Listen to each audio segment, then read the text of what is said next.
பெஸ்ட்டோ நீதிமன்ற கோர்ட்டில் அந்தந்த பிரிவுகளை பூரா வழக்கறிஞர்களையும் இராணுவ முப்படை வீரர்கள் தூக்குவான், கணக்கு எடுப்பான்.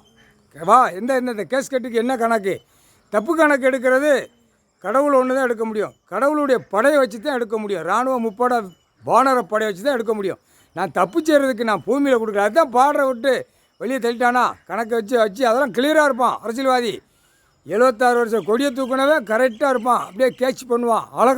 அழகாக நக்கி வச்சுருக்கான். அந்த நக்குனை இந்த ஜென்மத்தில் தண்டனை வாங்கி தீர்ந்து அங்கனே எங்கேயோ தூக்கி போடுறாரு. அங்கேயே உடம்பு ஆணுக்கு பெண்ணெல்லாம் பிரித்து போடுவாங்க. பெண்ணு ஆணு சேட்டை. அப்போ தான் நொந்து உள்ளே உட்காருவான். தப்பு செஞ்சதுக்கு கடவுள் ஒன்று தண்டனை கொடுக்கார். இதான் கடவுள் ஒன்று இருக்காருமாங்க. தண்டனை அவர் தான் கொடுக்காரு. அப்போ அந்த தண்டனை கணக்கு வரணும்ல. மானிட பிறவி அழகாக வாயில் விட்டு குழல் ஊதி கொட்டு மேலே அடித்து வெளியே எழுப்பான். முக்கால் சத்தியம் போட்டாச்சுப்பா கணக்கு. இராணுவ முப்படை வீரரை வழக்கறிஞர்களை பிடிப்பான். வழக்கறிஞர்களை பிடிக்கல அந்த கேஸ் கட்ட முடிப்பான். நீதிபதி ஜட்ஜி கோட்டார் அந்த டைமில் கணக்கு கொடுக்கணும். நீ எந்த கேஸை கொடுக்க, நீ எந்த 2 தரப்பு கொடுத்து கணக்க முடி அப்படின்னுங்கிற கணக்கு தான் விடுவார்.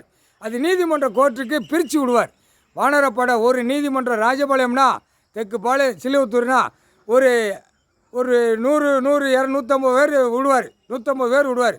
அந்த 150 பேர் கேஸ் கட்ட ஒரு நாளைக்கு இவ்வளோ கணக்கு முடிக்கணுங்கன்னு முடிச்சிருவாங்க. முடித்து தப்பு செஞ்சவனை பூரா உள்ளே தூக்கி போட்டு போய்கிட்டே இருப்பாங்க. விவசாயம் பண்ணுறவனா ஐயா நீதி கேட்குறானா அதுக்கு கடவுள் அந்த நேரமே வழி விட்டு விவசாயம் பண்ணி ஓடு.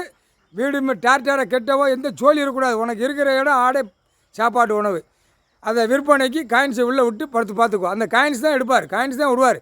காயின்ஸை இவன் அடித்து இப்போ பேப்பர் 500 1000 2000 விட்டதில் இப்போ அரசியல்வாதி உள்ளே மாட்டி கிடக்கான். எல்லாவனும் கிளியராக உள்ளே கொண்டு போய் ஏற்றி நையை நெருங்க தட்டிவிடுவார். முக்கால் சத்தியம் புரிஞ்சுக்கோங்கடா போட்டாரா. இராணுவ முப்படை வீரர்கள் இங்கே தான் பிரித்து விடுவார். கைலாசத்துக்கு முன்னாடி தான் எல்லாம் இறக்கி பிரித்து விடுவார். பிரித்து விடையில் பிரித்து போவோம். பிரித்து மேஞ்சான்ல. மாநிலம் பிரித்தான். 23 மாநிலத்தை பிரித்தான் அரசியல்வாதி. நாடை பிரித்தான். எல்லாம் பிரித்து நச்சு நையை நெருங்க தட்டி வச்சுருக்கான். பாலாக்கி வச்சுருக்கான். அப்போ அது மாதிரி இவர் பிரித்து விடுவார். இராணுவ முப்படை வீரரை பிரித்து இங்கேருந்து உடையில் அப்படியே ஈரக்கோலையை நடுங்க விடுவார். அரசியல்வாதி முக்கால்